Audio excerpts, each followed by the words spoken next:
నమస్తే. కరీంనగర్ కార్పొరేషన్ ఎన్నికలు ఒక వారం రోజుల్లో జరగబోతున్నాయి. సో మనం ప్రస్తుతం అయితే కరీంనగర్ కార్పొరేషన్ లోని 9వ డివిజన్ కోతిరాంపూర్ ఏరియాలో ఉన్నాం. ఇక్కడ భాజపా టికెట్ పొంది సో కంటెస్ట్ చేస్తుంది. విస్తృతంగా ప్రచారం అయితే నిర్వహిస్తున్నారు బండారు గాయత్రీదేవి గారు. వారితో మాట్లాడదాం.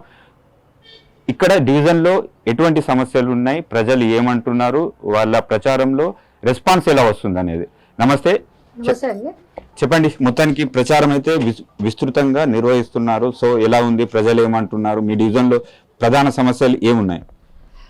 ప్రజల దగ్గర స్పందన చాలా బాగుంది. ఎందుకంటే ఇప్పటికే గడప గడపకు కూడా బండి సంజయ్ కుమార్ గారు కరీంనగర్లో జరుగుతున్న అభివృద్ధి కర్త కర్మ క్రియ అంతా కూడా కేంద్ర ప్రభుత్వ నిధులు అని చెప్పడం ఏదైతే ఉందో దానివల్ల చాలా మందికి ఒక అవగాహన వచ్చింది. డెవలప్మెంట్ ఏదైతే జరిగిందో అదంతా కూడా కేంద్ర ప్రభుత్వ నిధులు స్మార్ట్ సిటీస్ ఫండ్స్ వల్లనే జరిగిందనే విషయం చాలా వరకు వెళ్ళిపోయింది.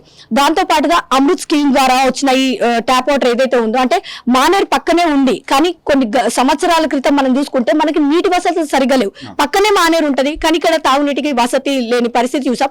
అలాంటిది అమృత్ పథకం ద్వారా కోట్ల నిధులు, 100 కోట్ల నిధులు ఏదైతే కేంద్ర ప్రభుత్వం కేటాయించిందో దాని తర్వాత నీటికి ఎటువంటి ఇబ్బందులు లేకుండా పోయింది. అయితే ఈ నిధులన్నీ ఇలా వచ్చినప్పటికీ కూడా వాటిని సక్రమంగా వినియోగించుకునే నాయకులు లేకపోవడం వల్ల చాలా డివిజన్ లోపల అభివృద్ధి అనేది కుంటుపడింది.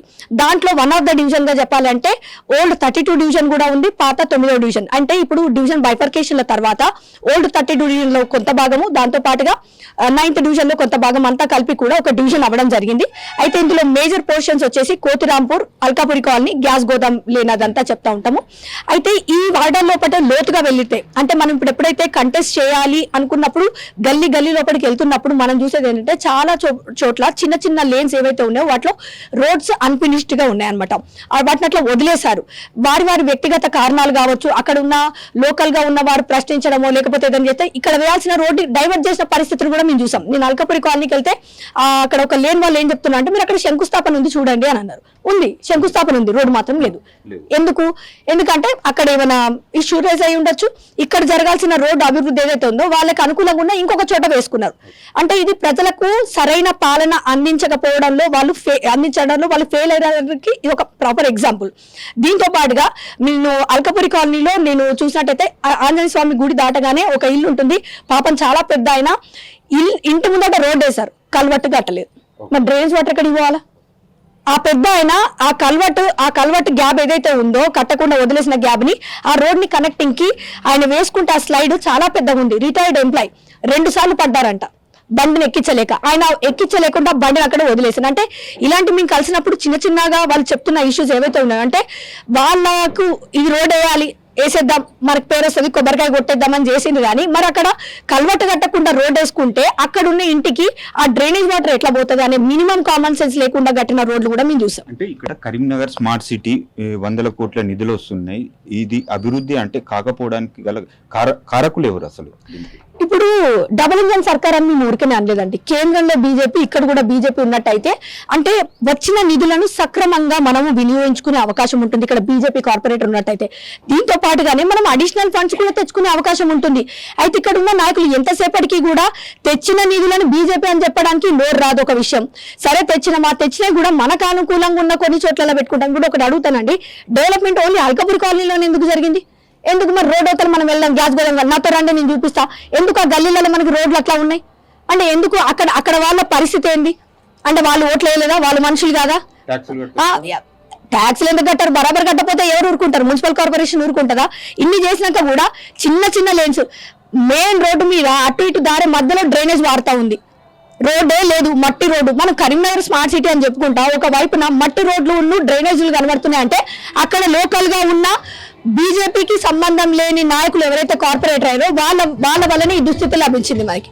అది ప్రజలు ఇప్పుడు నేను గుర్తిస్తారనుకున్నాను. గుర్తించడం ఏంటంటే 5 ఏళ్లలో కూడా నీకు ఒక రోడ్ వేయించుకోలేకపోయినాము. మనకు అక్కడ అంత దుర్భర స్థితి ఉంది డ్రైనేజ్ అని అంటే దానికి కారకులు ఎవరు? డెవలప్మెంట్ ఎందుకు అయిపోయింది? కేంద్ర ప్రభుత్వం నిధులు ఇవ్వట్లేదా? 1000 కోట్లు ఇచ్చిందండి. కరీంనగర్ కు వరంగల్ కి కలిపే 2800 కోట్ల రూపాయలు. తెలంగాణలో అత్యధికంగా నిధులు వచ్చిన జిల్లాలు ఇవి. మరి అంత నిధులు వచ్చినప్పటికీ కూడా ఇంకా కూడా కొన్ని గల్లీలలో చీకట్లు ఎందుకు కలుముకున్నాయి? చాలా చోట్ల స్ట్రీట్ లైట్ సరిగ్గా ప్రాపర్ గా లేదు, చాలా చోట్ల రోడ్లు సక్రమంగా లేవు. బేసిక్ అండి మున్సిపల్ కార్పొరేషన్ పరిధిలోకి వచ్చినట్టయితే ఒక కార్పొరేటర్ పని ఏంటండి?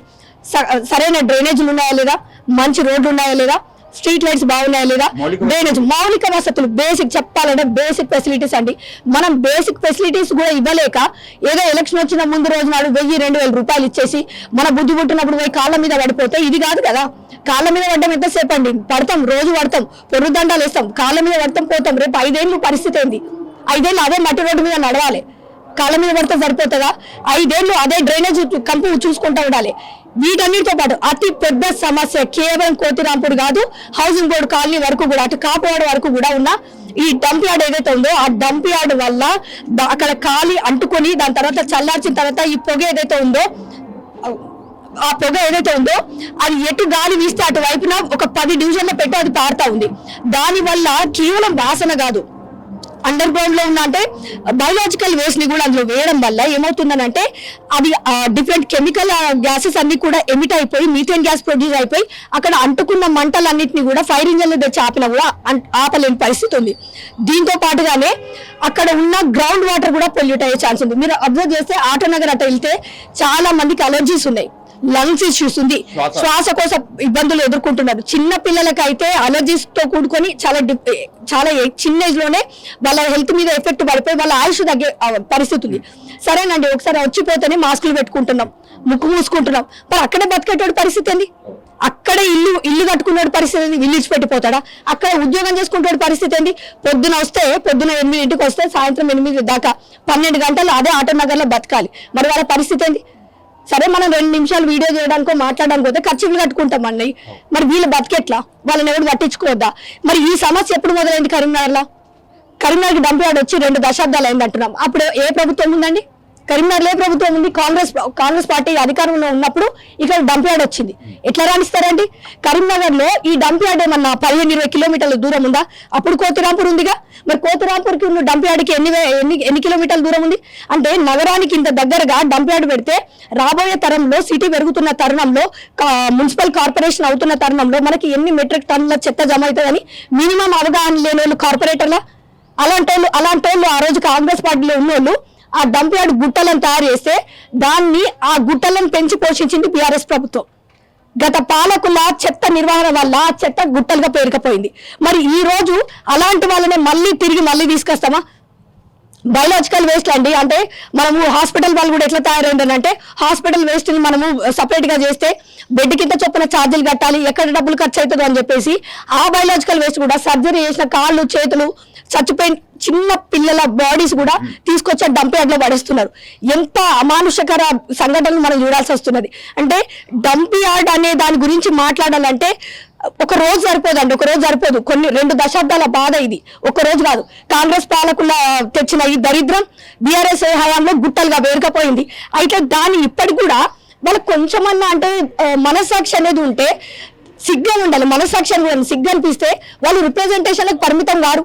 ఎంతసేపటికి ఎవరికి ఇస్తున్నారు రిప్రజెంటేషన్? అసలు తెచ్చినాడు ఏం చేసాడు? మీరు డంప్ యార్డ్ కరీంనగర్ కి కోతిరాంపూర్ దగ్గర తెచ్చినాడు ఏం చేసాడు? ఎల్లమ్మ గుడి దేవాలయాలు కాపాడుకోవాలంటారు, శుభ్రత అంటారు, స్వచ్ఛత అంటారు. అదే అంటున్నా, తెచ్చినాడు. మీ బుద్ధి ఎక్కడ పోయింది? ఈ రోజు ఆ డంప్ యార్డును తీసేయాలని అంటే మనకు కొత్తగా వేరే ప్లేస్ చూపెట్టాలంటే ఏ ఊరు ఒప్పుకోవట్లేదు, ఎవరు ఒప్పుకుంటాడు? మరి అలాంటి పరిస్థితిని దుర్భర స్థితిని తెచ్చింది కాంగ్రెస్ పార్టీ.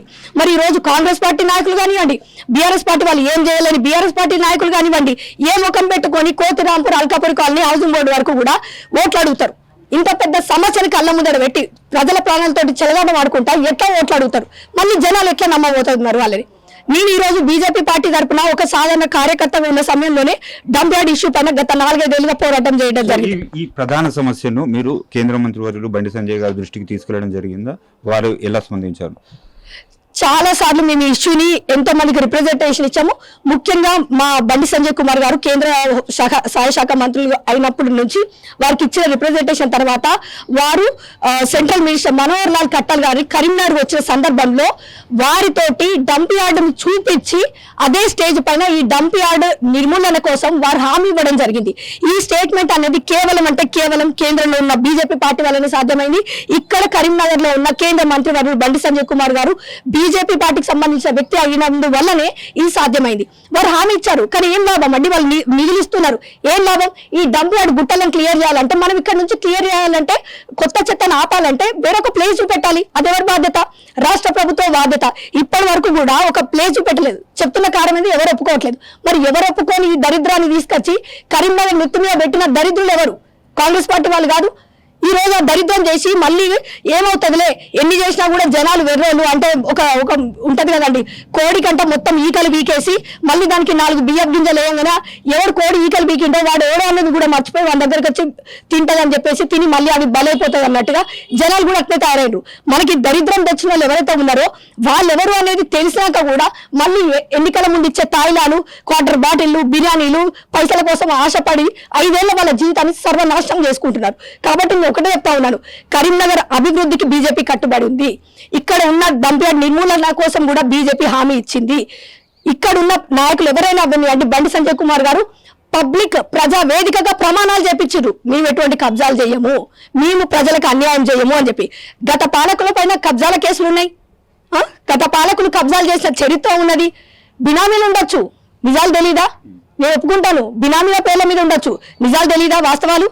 ఒకప్పుడు 20 ఏళ్ల కింద ఆర్థిక పరిస్థితులు ఏంది, ఈ రోజు ఏ స్థాయికి వచ్చిండ్రు అవన్నీ జనాలు చూస్తా ఉన్నారు. మరి ఈ రోజు ఓటు గింత ఇచ్చే స్థాయికి వచ్చిందంటే సాధారణ కుటుంబం నుంచి వచ్చిన వాళ్ళు ఇవన్నీ ఎక్కడికి వెళ్ళి ఇస్తున్నారు? ప్రజల సొమ్ము కాదా? ప్రజల కడుపు కొట్టి సంపాదించింది కదా. మరి ఆ పాపంలో మనం భాగస్వాములు అవ్వట్లేదా? ఆ 1000 రూపాయలు తింటున్నాం, ఆ పాపంలో మనం భాగం అవ్వట్లేదా? ఒక్కసారి జనాలు మనస్ఫూర్తిగా వాళ్ళ మనసు పెట్టి ఆలోచించాలి. మన కోసం ఈ రోజు కష్టపడుతున్న పార్టీ ఏది, మన సమస్యలకు పరిష్కారం చూపించే పార్టీ ఏది అని ఒక్కసారి ఆలోచించి వాళ్ళ మనస్సాక్షికి ప్రశ్నించుకొని దేవుడికి దండం పెట్టుకొని వాళ్ళ జీవితాలు బాగుపడే ఒక మంచి నిర్ణయం తీసుకుంటారని నేను మనస్ఫూర్తిగా కోరుకుంటున్నాను. సో రాష్ట్రంలో కాంగ్రెస్ పార్టీ అధికారంలో ఉంది. ఇక్కడ స్థానికంగా ఎమ్మెల్యే బీఆర్ఎస్ నుండి గంగుల కమలాకర్ గారు ఉన్నారు. వారి ప్రభావం ఏమైనా ఉంటుందా సో ఈ కార్పొరేషన్ ఎన్నికల పైన? మరియు ఎన్నికల సమయంలో తాయిలాలు అయితే జరుగుతుంది, ఓటుకు ఇంత అనేది సాధారణంగా జరుగుతుంది. సో ఆ ఎఫెక్ట్ ఏమైనా ఉంటుందా? రాష్ట్రంలో అధికారంలో లేదు బీఆర్ఎస్, ఇప్పుడు స్పష్టంగా ఉంది. సరే, కాంగ్రెస్ ఎట్లా వచ్చింది అధికారంలోకి? బీజేపీ పోరాటం చేసింది. చెప్తున్నా కదా, కొన్ని వ్యతిరేక పరిస్థితులు ఏవైతే ఉందో ఆనాడు బీజేపీ చేసిన పోరాటానికి ఈ రోజు దాని ఫలితాన్ని అనుభవిస్తున్న వాళ్ళు కాంగ్రెస్ పార్టీ వాళ్ళు. నిజంగా కాంగ్రెస్ లీడర్షిప్ అంతా స్ట్రాంగ్ గా ఉంటే ఈ 2 ఏళ్లలో ఇచ్చిన హామీలలో ఎన్ని నెరవేర్చారనేది వాళ్ళు ఒకసారి ప్రశ్నించుకోవాలి. అసలు అమలు చెయ్యలేని అడ్డగోలు నోటికొచ్చిన హామీలను ఇచ్చి అధికారంలోకి వచ్చిరు. ఇచ్చిన హామీలలో ఎన్ని నెరవేర్చిరు? మరి ఇప్పుడు ఎన్ని నెరవేర్చినామని ఏ ముఖం పెట్టుకొని జనాల దగ్గరకు వచ్చేసి 2 ఏళ్ళు అయిందమ్మా మీకు ఇచ్చిన హామీలు ఇవి, ఈ ఇచ్చిన వాటిలో ఇవి చేసినాము, మేము చేసిన వాళ్ళము అని చెప్పుకునే ముఖం ఉందా? మరి అది లేనప్పుడు ఎట్లా వస్తారు? ఇక బీఆర్ఎస్ ముచ్చటానంటే రాష్ట్రంలో అధికారంలోనే లేదు, ఇక కేంద్రం ముచ్చటంటే అది అసలు ఆలోచన గుండుసుందా? మరి అలాంటి పార్టీని ఎట్లా నమ్ముతాం? మరి ఇప్పుడు జనాలు బీజేపీకి కాకుండా ఈ తాయిలాలకు నిజంగా ఏమంటారు వాటికి ఆకర్షితులై ఓటేస్తున్నారంటే ఇంకా దేవుడే వాళ్ళని కాపాడాలి, ఇక దేవుడే వాళ్ళని కాపాడాలి. మరి ఈ రోజు ఇచ్చే 1000 ఏ మూలకైతుంది? 5 ఏళ్ళకి లెక్కేసుకో. 1000 రూపాయలు అంటే నీ బతుకు ఎంత? నీ బతుకు నీ రోజుకు నువ్వు వెలగట్టుకున్నది ఎంత? పైసలా? 40 పైసలా? 50 పైసలా? నీ బతుకు నువ్వు 40-50 పైసలు కట్టుకుంటున్నావు 1000 రూపాయలు తీసుకుంటే. అసలు ఆ పైసలతోటి అది కూడా కాదు, ఆ పైసలు కూడా రాదు. మరి జనాలు ఒక్కసారి ఆలోచించుకోవాలి. మరి ఎందుకు వీళ్ళు పైసలు ఇస్తున్నారు? అరే వీళ్ళు మనకు సేవ చేయడానికి వచ్చిన నాయకులు, మరి మనకు సేవ చేయడానికి వచ్చి మనకెందుకు పైసలు ఇస్తున్నారు అంటే వాళ్ళు ఎక్కడెక్కడ దోచుకున్న సొమ్ముని ఈ రోజు మీకు వంచి పెడుతున్నారు. మరి వాళ్ళ పాపంలో మిమ్మల్ని భాగస్వాములు ఏం చేస్తున్నారు? ఒకసారి వాళ్ళు కూడా ఆలోచించుకోవాలి. అన్యాయం అయిపోతున్నది ప్రజల బతుకులు. మనం ఆలోచించుకోవాలి. మన జీవితాలు, మన భవిష్యత్తు, మన డెవలప్మెంట్, మన డివిజన్ అభివృద్ధి అని వాళ్ళు ఆలోచించుకుంటేనే చేంజ్ అనేది కనిపిస్తుంది. ఓకే, ఫైనల్ గా చెప్పండి, భారతీయ జనతా పార్టీ మీతో పాటు భారతీయ జనతా పార్టీ అభ్యర్థులను గెలిపించినట్టయితే ప్రజలకు ఏం చెప్పబోతున్నారు? సో బండి సంజయ్ గారు అయితే చాలా క్లియర్ గా చెప్పారు, ఈసారి కరీంనగర్ కార్పొరేషన్ పైన కాషాయ జెండా ఎగరబోతుంది అని. కరీంనగర్ మేయర్ పీఠం బీజేపీకే అనే దానిపైన మేము చాలా విశ్వాసంతో ఉన్నాము. ఒకవేళ మేము కనుక మేయర్ సీటు దక్కినట్టయితే కరీంనగర్ లోపట ఏదైతే కూడా కేంద్ర ప్రభుత్వ నిధులు వచ్చి కూడా ఎక్కడెక్కడైతే అభివృద్ధి ఆగిపోయిందో అదంతా కూడా మేము సత్వరమే క్లియర్ చేస్తాం. ఎక్కడైతే అభివృద్ధి జరగలేదో, ఎక్కడ మూలలకు కూడా స్మార్ట్ సిటీ నిధులను అక్కడ దక్కకుండా, నిధులను అక్కడి వరకు తీసుకుపోకుండా, నాయకుల వ్యక్తిగత స్వార్థం కోసము డెవలప్మెంట్ ఆపేసిన చోట్ల ప్రతి చోట కూడా బీజేపీ అధికారంలోకి వచ్చిన వెంటనే ప్రతి ఒక్క డివిజన్ లో కూడా వ్యక్తిగతంగా అక్కడ గెలిచిన కార్పొరేటర్ల సహకారంతో డెవలప్మెంట్ అనేది మేము చేసి చూపిస్తాం. 100% కరీంనగర్ లో స్మార్ట్ సిటీకి సంబంధించిన నిధులను సద్వినియోగపరుస్తూ కరీంనగర్ డెవలప్మెంట్ కి బీజేపీ కట్టుబడి ఉంది. నిజంగా డెవలప్మెంట్ అంటే ఏంది, కరీంనగర్ అనేది స్మార్ట్ సిటీ అని నోటి మాటకు కాదు, మనం చూడడానికి కూడా మొత్తం డెవలప్మెంట్ చేసి స్మార్ట్ సిటీగా చేసి చూపిస్తాం. మేయర్ కొట్టబోతున్నారు ఫైనల్ గా చెప్పండి. సవాలే లేదు, 100% మేయం పీఠం బీజేపీదే. Okay, all the best. Thank you అండి, థ్యాంక్ యూ సో మచ్.